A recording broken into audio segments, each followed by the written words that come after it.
no Senhor Jesus, creia que Ele veio, entregou a vida dele na cruz para te salvar. Esse foi o propósito de Jesus ter vindo ao mundo, te dar vida, querido. Te tirar da morte para a vida. Porque Cristo é o único mediador e intercessor entre Deus e os homens. Porque Ele foi estabelecido por Deus para esse propósito. Você está preparado para o dia do juízo?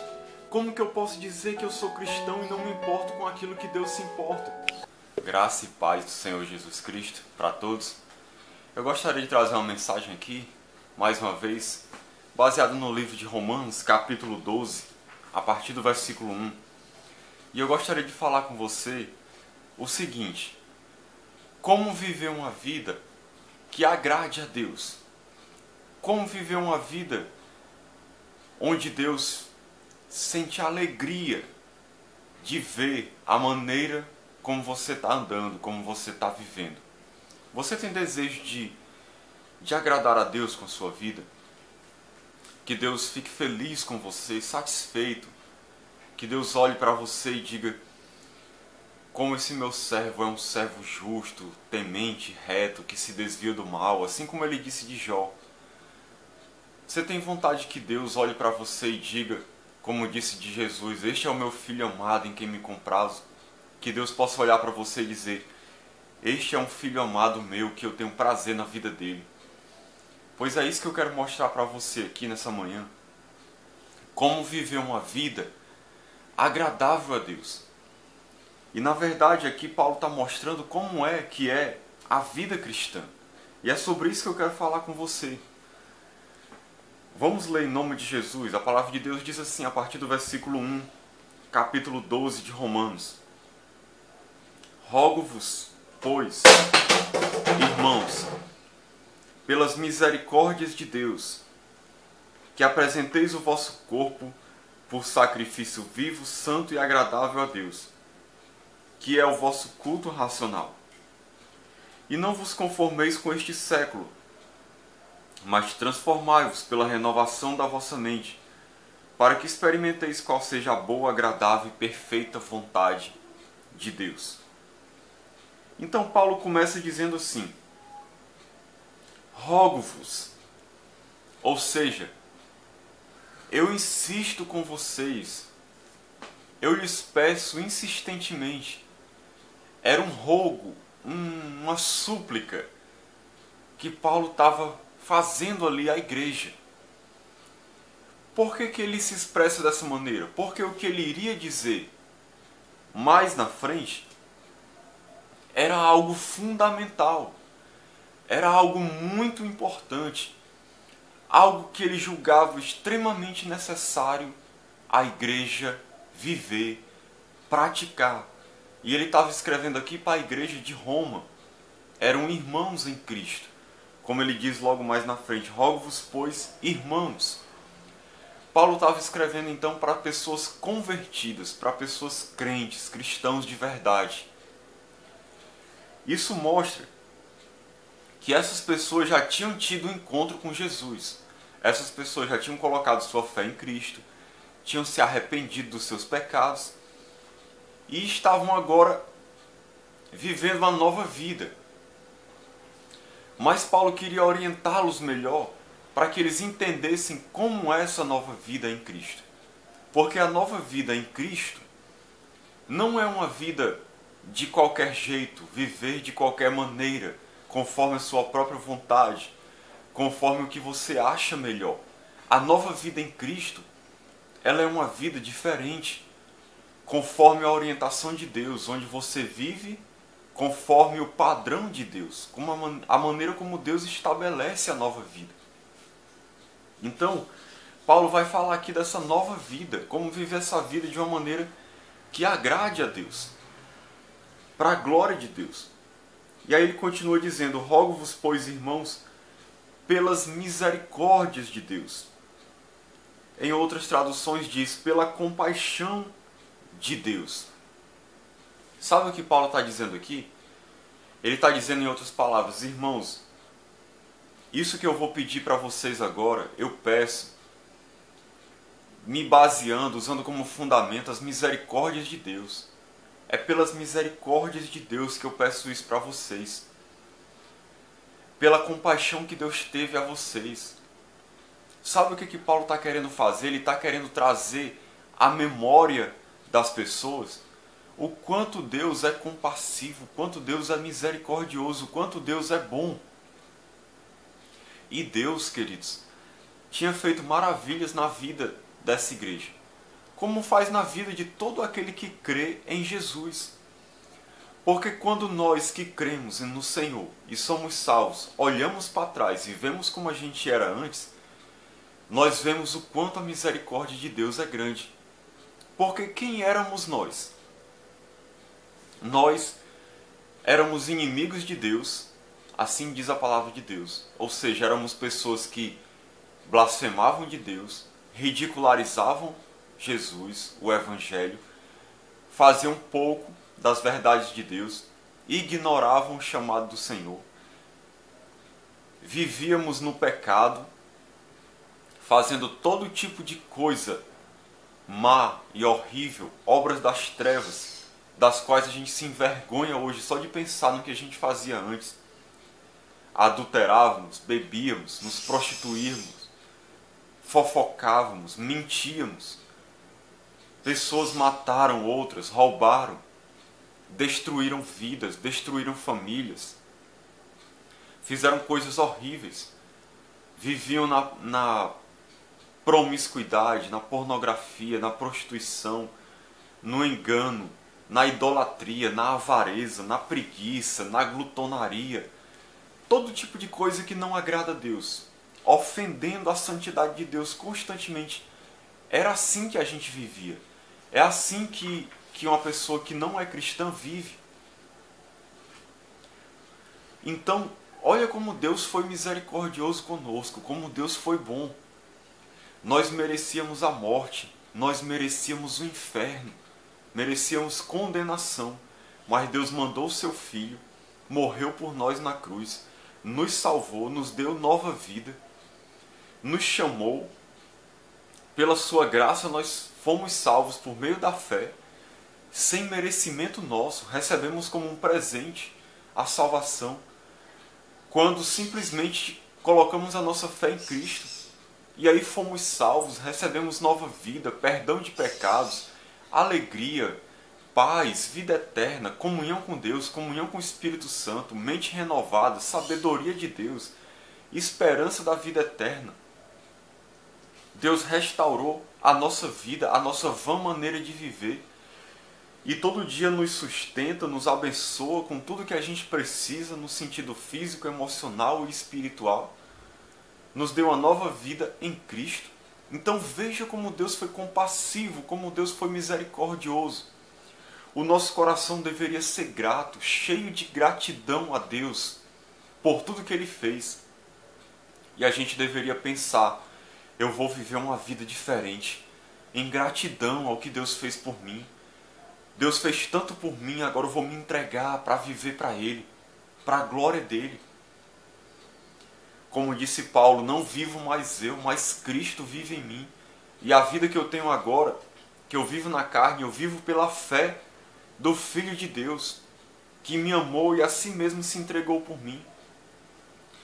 Paulo diz também lá em 2 Coríntios, capítulo 5, versículo 17, se não me engano, que Ele morreu por todos, Jesus, para que os que vivem, que somos nós, que vivemos agora, que temos vida, não vivam mais para si mesmos, mas por aquele que por eles morreu e ressuscitou. Ou seja, viver para a glória de Deus, em gratidão a tudo que Jesus fez por nós. A gratidão devia encher o nosso coração e nos impulsionar a viver uma vida diferente. É isso que Paulo está falando aqui. Porque ele vai falar o seguinte, que apresenteis o vosso corpo por sacrifício vivo, santo e agradável a Deus. Então o que deve nos motivar para apresentar o nosso corpo como um sacrifício santo e agradável a Deus? As misericórdias de Deus na nossa vida. Nos impulsionam para ser diferente. E nós devemos apresentar o nosso corpo. O que é apresentar o nosso corpo? Colocar à disposição oferecê-lo, doá-lo para Deus. O nosso corpo agora como um instrumento de vida, instrumento de luz, onde Jesus vai se manifestar através do nosso corpo. Antes o nosso corpo serviu para ser instrumento do pecado, para fazer um monte de coisa errada. O nosso corpo agora deve ser apresentado para Deus, para ser útil para a obra de Deus, para a glória de Deus, para viver de uma maneira diferente. É por isso que ele diz, apresenteis o vosso corpo como? Por sacrifício vivo. Você sabe o que é um sacrifício? No Antigo Testamento, muitos sacrifícios eram feitos. Os animais eram sacrificados, eram ofertados, oferecidos para Deus totalmente. Um sacrifício é algo que é oferecido a Deus por completo, em consagração a Deus, para a glória de Deus. Então, seu sacrifício é você ter a sua vida ofertada para Deus, doada para Deus, totalmente entregue para Deus. Todo o seu ser, todo o seu coração, tudo que você faz, tudo que você pensa, tudo que você é, você doa, você está doando para Deus, para a glória de Deus, para Jesus ser honrado na sua vida, ser glorificado através do teu viver. Porque o sacrifício é um sacrifício vivo. Nós não estamos mortos, nós estamos vivos. Vivos no corpo, vivos na alma e vivos no espírito, porque Jesus dá vida a todo aquele que crê nele. Nós temos uma nova vida em Cristo, para vivermos essa nova vida para a glória de Deus. Então nós somos um sacrifício vivo.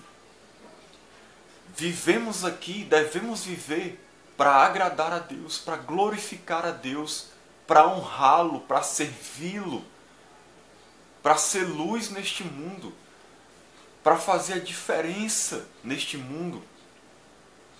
Toda a nossa vida, nossos pensamentos, nossas atitudes, nossos valores, o que a gente pensa, o que a gente é, o que a gente faz, o que a gente não faz, o que a gente não fala, tudo deve glorificar a Deus, deve servir ao propósito de honrá-lo. E aí eu fico pensando, querido, que quantas pessoas hoje em dia dizem que são cristãs, mas vivem para si mesmos. Só vivem em função dos seus próprios planos, dos seus próprios desejos, das suas próprias vontades, do seu próprio querer. O seu corpo ele não é um sacrifício vivo a Deus. A pessoa vive para si mesma, para alcançar seus próprios objetivos, que nem sempre são os objetivos de Deus. E poucos se preocupam se Deus vai se agradar ou se Deus não vai se agradar. Estão vivendo uma vida totalmente fora da vontade de Deus, vivendo como se não tivessem um Senhor, como se fossem dono de si mesmos. E a verdade é que quando nós nos entregamos a Cristo, Jesus ele passa a ser o Senhor da nossa vida. E o que é ser Senhor da nossa vida? Significa que agora Ele é quem vai dizer como nós devemos andar, como nós devemos ser, como deve ser a nossa vida. Então a nossa vida deve ser um sacrifício para Deus, uma oferta no altar de Deus, para viver para a honra e glória do seu nome. E um sacrifício santo. Por que é um sacrifício santo? Porque a gente deve viver em santidade, em novidade de vida. Ser santo significa não ser perfeito, significa ser separado de uma vida de pecado. Você se afastar da vida de pecado para andar com Deus. Sabe o que Deus faz conosco? Deus, nós éramos pecadores, profanos, vivíamos no mundo, no sistema maligno. Deus nos tirou desse sistema, nos santificou, e aí Ele nos manda de novo para o mundo, para influenciar esse sistema, não mais como pecadores, mas como santos no meio de um povo profano, que não agrada a Deus. Para quê? Para que a gente glorifique a Deus com a nossa vida transformada. Essa é a vontade de Deus. Que vivamos uma vida santa, irrepreensível, afastados do pecado, de tudo aquilo que não agrada a Deus. E aí eu quero que você pense, a sua vida é santa? Você realmente agrada a Deus com o seu viver? Você tem vivido uma vida onde dia após dia você se afasta do pecado, uma vida de constante arrependimento das obras más, uma vida de constante consagração, onde você está em constante mudança? Essa tem sido a sua vida como cristão? Você tem agradado a Deus? Seus pensamentos são os pensamentos de Deus? Os valores que você tem, que você segue, são os valores de Deus? Os princípios morais são os princípios de Deus? Suas atitudes, você vive como Jesus viveria se estivesse no seu lugar? Suas atitudes agradam a Deus? Sua maneira de falar, sua maneira de ser, de se comportar, até aquilo que você não faz, mostra se você é santo. Você tem se afastado das coisas do mundo, das coisas que glorificam o pecado? Isso é um viver santo, é ser um sacrifício santo. E Paulo diz também um sacrifício agradável a Deus. A nossa vida deve agradar a Deus. Ou seja, Deus deve se satisfazer, ficar feliz, sentir prazer na nossa vida. É um sacrifício que ele recebe aquele sacrifício e fica feliz com aquele sacrifício. Porque ele está vendo que a vida da pessoa é diferente, é uma vida reta, é uma vida santa, que o agrada, que o glorifica. Então tem que ser um sacrifício agradável a Deus. E aí ele fecha esse versículo dizendo que é o vosso culto racional. Viver uma vida como um sacrifício santo, agradável a Deus, é um culto racional que a gente presta a Deus. Você está prestando um culto a Deus. Você está agradando a Deus. Você está adorando com a sua vida, com a sua maneira de ser, com a sua maneira de viver.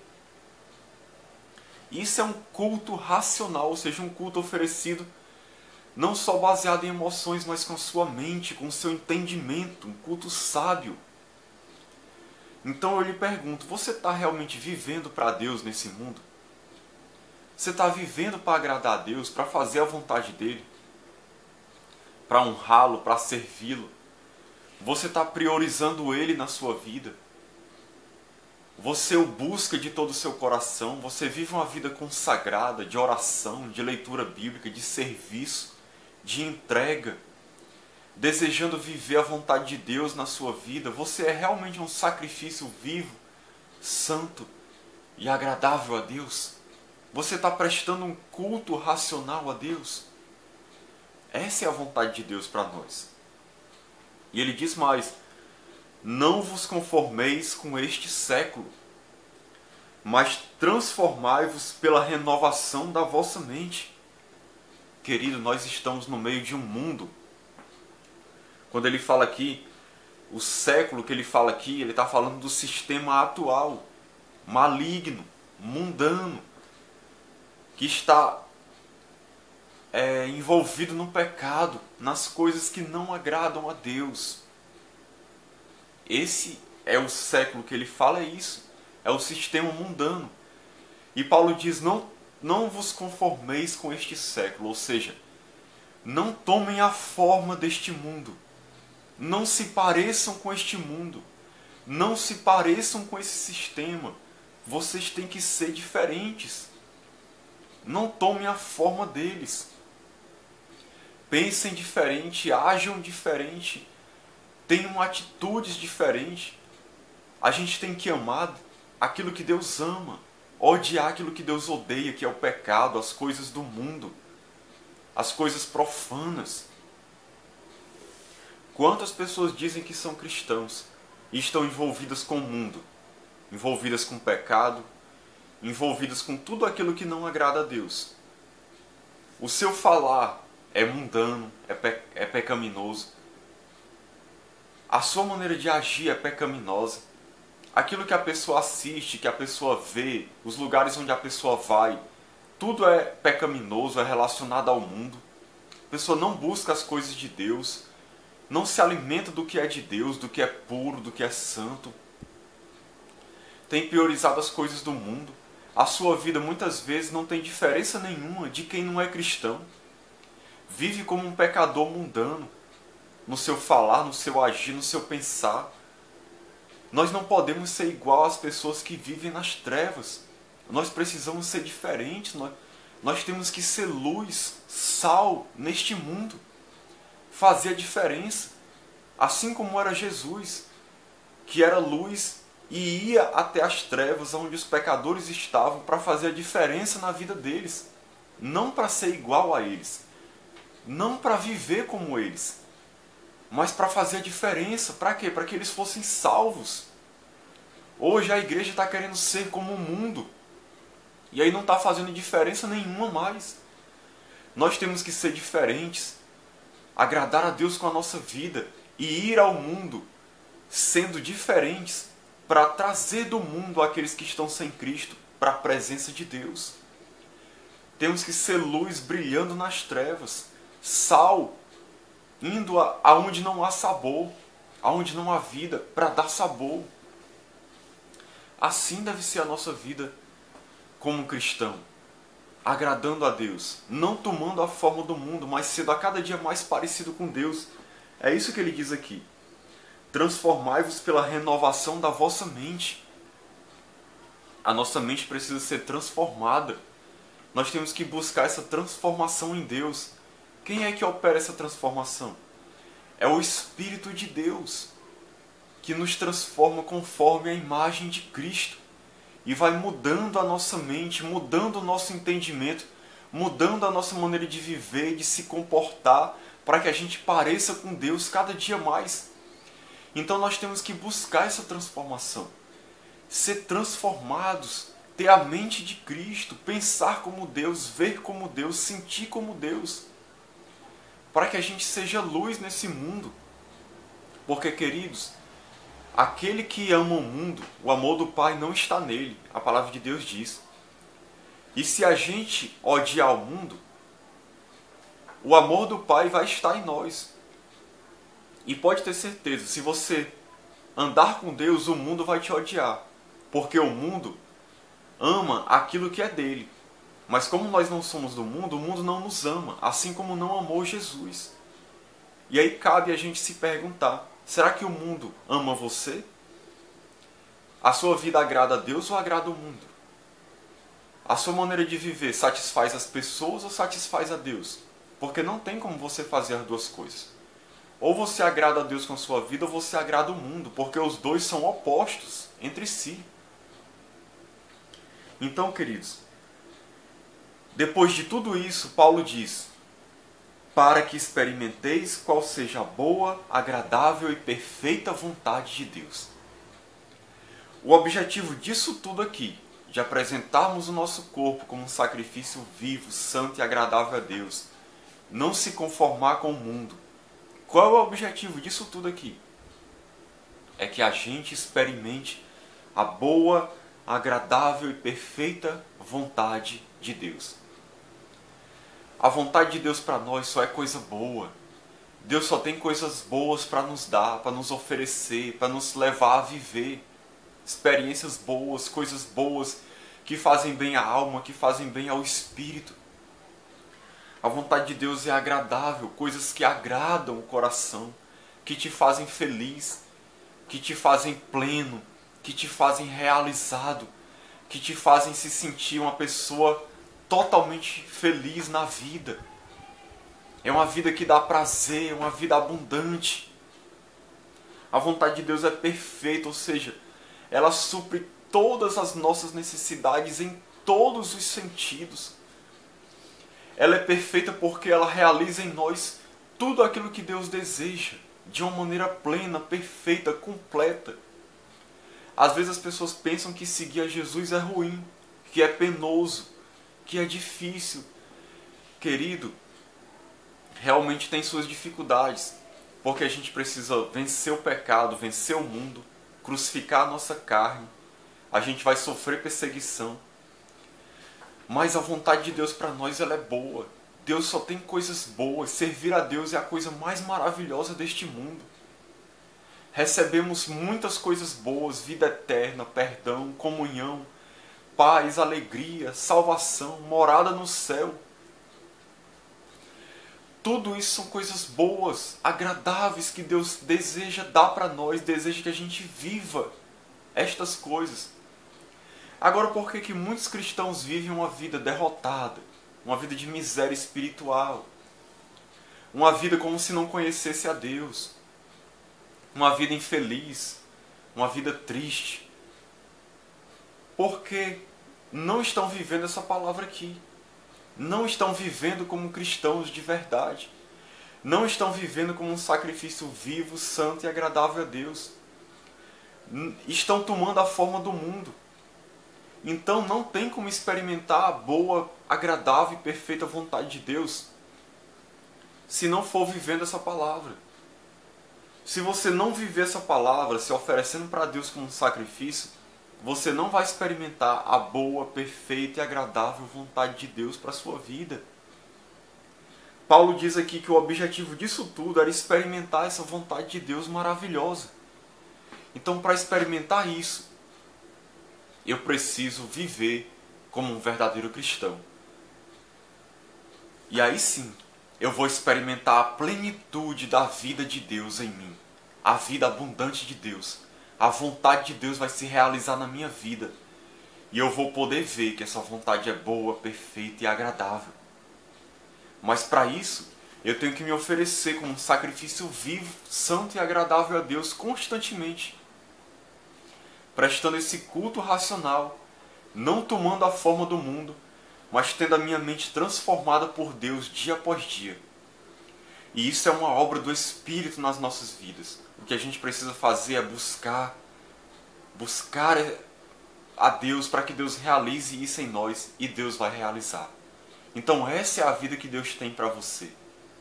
Que Deus nos abençoe, em nome de Jesus. Amém.